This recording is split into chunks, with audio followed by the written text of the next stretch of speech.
The xenobiology lab aboard the Frontier's Edge was supposed to be sterile, controlled, and above all safe. But no one had told that to Vexy. The Kalthari cub, barely 6 months old by Terran standards, had somehow escaped from the observation chamber during cleaning protocol. Its scaled body, no larger than a house cat but infinitely more dangerous, skittered across the slick laboratory floor on 6 chitinous legs. Behind it, alarms blared, and 3 security officers scrambled with tranquilizer rifles. Lena barely had time to look up from her datapad before the creature launched itself onto her workstation, knocking over a container of industrial decontamination solution. The liquid splashed across Vexy's face, and the cub released a high-pitched shriek that made everyone in the lab freeze. "Don't shoot!" Lena's voice cut through the chaos like a blade. The security team hesitated. Commander Thex Ral, the station's Valorian chief of security, lowered his weapon slightly, his crystalline eyes narrowing in confusion. "Dr. Chen, step away from the specimen. It's a Class 3 predator." But Lena wasn't listening. She was watching Vexy thrash on her desk, its 6 eyes squeezed shut, thin membranes fluttering in distress. The cub's razor-sharp claws scraped against metal as it tried desperately to wipe its face with its forearms. In that moment, Lena didn't see a Class 3 predator. She saw her nephew that summer when he'd gotten shampoo in his eyes during bath time. "It's just soap," she muttered, then louder. "It got cleaning solution in its eyes." "Everyone stand down." "Dr. Chen," Thexral started. Lena was already moving. She grabbed a sterile water bottle from the emergency eye wash station and approached the distressed cub slowly. Her movements deliberate and calm. Vexy's head whipped toward her, jaws parting to reveal 3 rows of needle-like teeth.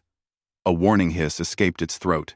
I know," Lena said softly, her voice taking on that universal tone of parental reassurance. "It burns, doesn't it? Hold still, little one." The translation implant in her ear barely had time to process the Kalthari cub's distress chirps before Lena was gently cupping water in her palm. Vexy flinched, but something in Lena's scent, or perhaps her tone, made the predator pause. Across the lab, Dr. Vorim, the Centaurian xenobiologist, whispered urgently into his comm. "This is insane. Kalthari cubs are trained from birth to kill. Their bite carries neurotoxins that—" "Shh," someone else hissed. Everyone was watching now.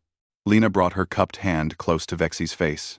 The cub growled, a sound like grinding glass, but its eyes remained squeezed shut in obvious pain. "Come here," Lena coaxed. And then, impossibly, she tilted the water over the cub's sealed eyes.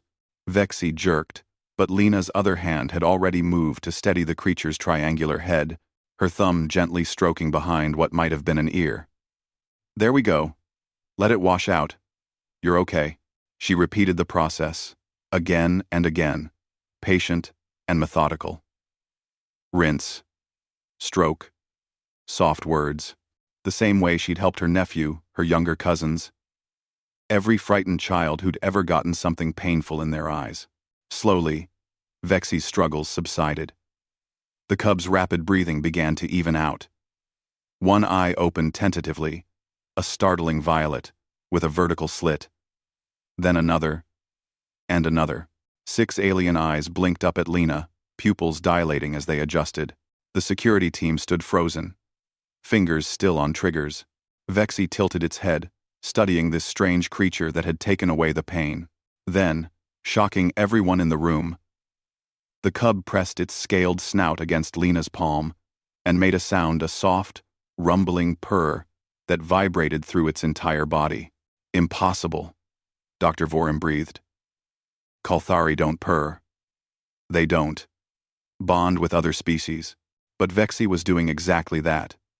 The cub climbed up Lena's arm with surprising gentleness, its claws retracted and settled against her shoulder.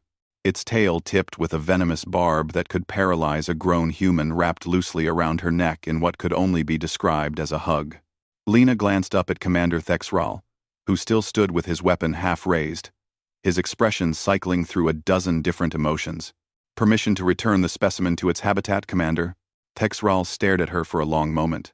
In his 3 decades of service, he'd seen humans do impossible things, survive in environments that should have killed them, befriend species that had evolved for millennia as apex predators, show compassion in situations where logic demanded violence.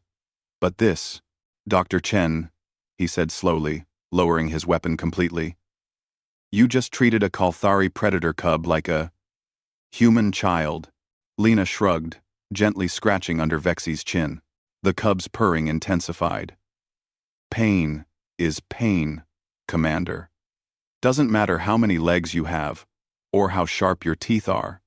When something hurts, you need someone to help. That's, Texral searched for words. That's very human of you. Is it? Lena asked, carrying Vexy toward the observation chamber. The cub nuzzled against her cheek, leaving a small streak of bioluminescent saliva that marked her as family in Kalthari culture. A fact she wouldn't learn until later. I just did what anyone would do. But that was the thing about humans, Dr. Vorum would write in his report that evening. They truly believed that. Their capacity for empathy didn't discriminate between species, between predator and prey, between ally and potential threat. Where other species saw danger, humans saw someone in need. It was terrifying. It was beautiful. It was quintessentially human. As Lena gently placed Vexy back in the observation chamber, the cub chirped softly and pressed against the transparent wall, not wanting her to leave. She placed her hand against the barrier, and Vexy mirrored the gesture from inside. See you tomorrow, little one, Lena whispered. Behind her, Commander Texral shook his head in wonder. In all his years studying humans, preparing threat assessments, trying to understand what made them such effective survivors, he'd overlooked the simplest truth. Humans didn't survive because they were the strongest or the smartest. They survived because when anything was hurting, their first instinct wasn't to run or fight. It was to help.